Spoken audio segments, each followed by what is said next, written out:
Welcome guys, day 3 off road to ICN. అందరికీ hi. Empty స్టమక్తో weight అయితే check చేసుకున్నా. 58.6 కేజీస్ ఉన్నాం. బ్రేక్ఫాస్ట్కి అయితే 60 grams oats and 200 ml milk తీసుకున్నా.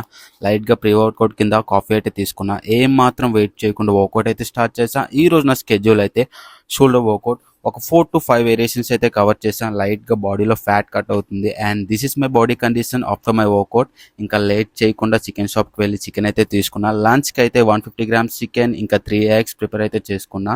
ఇంకా రైస్ అయితే 250 గ్రామ్స్, ఇంకా దాల్ 100 గ్రామ్స్ అయితే తీసుకున్నా. And lunch we add rice, dal, chicken and eggs. Plate చూసారా ఎంత కలర్ఫుల్గా ఉన్నదో. లంచ్ అవగానే ఒక 3 hours స్లీప్ వేసి డిన్నర్కి అయితే చికెన్ ప్రిపేర్ చేసుకున్నా. Dinner we add same rice, dal and chicken. Dinner అవ్వగానే స్టెప్ కౌంట్ అయితే కంప్లీట్ చేశాను అండ్ మార్నింగ్ కోసం ఓట్స్ అయితే ప్రిపేర్ చేసుకున్నా. 60 గ్రామ్స్ ఓట్స్, ఇంకా 200 ml మిల్క్ వేసుకొని ఫ్రిడ్జ్లో అయితే పెట్టేసుకున్నా. And that's it for today.